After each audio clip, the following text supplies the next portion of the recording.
అందరికీ నమస్కారం. Welcome to our channel. Bhagavatam గురించి తెలుసుకుందాం రండి లో 3వ రోజుకి స్వాగతం. ప్రతిరోజులాగానే ఈరోజు కూడా కొన్ని ప్రశ్నలు దాని జవాబులు తెలుసుకుందాం. తెలుసుకునే ముందు యొక్క ఛానల్ ఇంకా ఎవరైనా సబ్స్క్రైబ్ చేసుకోకపోతే సబ్స్క్రైబ్ చేసుకోండి. వీడియోని స్కిప్ చేయకుండా ఆఖరి వరకు చూడండి. చూసిన తర్వాత లైక్ చేయండి. ఇక టాపిక్లోకి వెళ్దాం రండి. ప్రశ్న: భాగవతంలోని ప్రతి అధ్యాయానికి గల ప్రత్యేక పేరు ఏమిటి?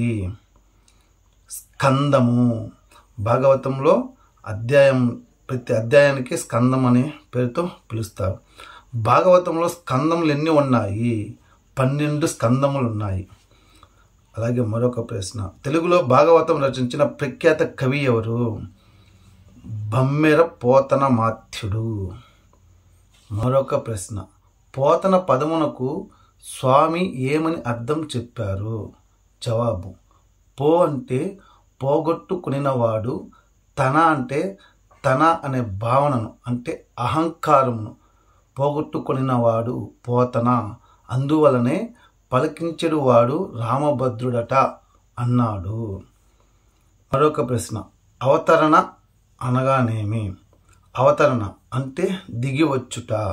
అవతారం అంటే దుష్ట శిక్షణ శిష్ట రక్షణ చేయుటకు రూపనామరహిత నిరాకారమైన దివ్యత్వము సాకారమై దిగివచ్చుటే. మరొక ప్రశ్న: ఎన్ని విధములైన అవతారములు ఉన్నాయి?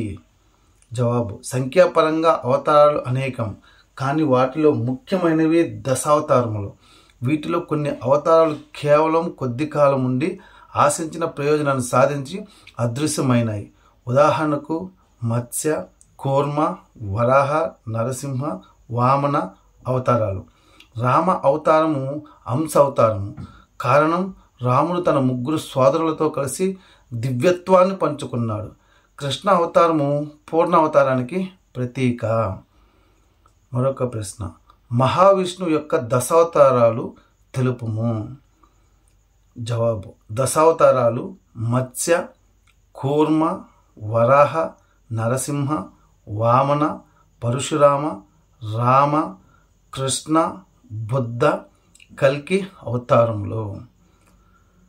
మహావిష్ణు అవతారాల గురించి తెలుసుకున్నాము కదండి.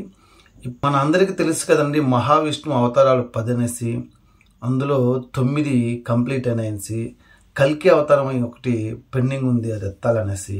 అది కలియుగంలో ఎత్తుతారు. అది ఎప్పుడు అధర్మం అనేది ఎక్కువైనప్పుడు ధర్మాన్ని కాపాడడం కోసం కల్కి అవతారం ఎత్తి కలి పురుషుణ్ణి హతమార్చి యొక్క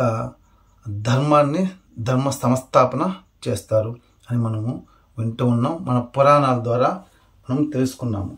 కావున ఈ కలి ప్రభావము ఎక్కువ ఉంది కాబట్టి భూమిపైన చాలా దారుణాలు జరుగుతున్నాయి. మనం కళ్ళారా చూస్తూ ఉన్నాము ఇప్పుడే. కానీ ఈ యొక్క కలియుగం అంతం అవడానికి ఇంకా చాలా సంవత్సరాలు, అంటే నియర్ బై 1,00,000 సంవత్సరాల పైనే ఉంది. ఇప్పటికైతే మనకు కలియుగం అనేది కంప్లీట్ కాదు. కావున ఎంత మంచి చేస్తే అంత మంచిది.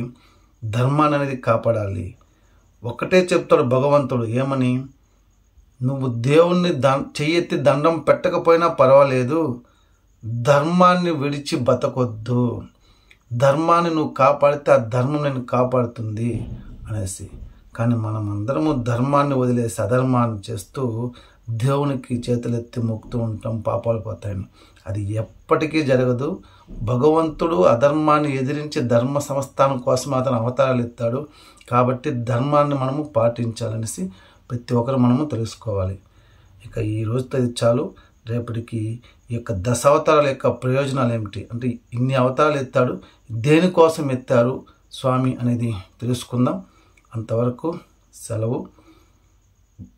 జై శ్రీరామ్, జై కృష్ణ, భారత్ మాతాకి జై.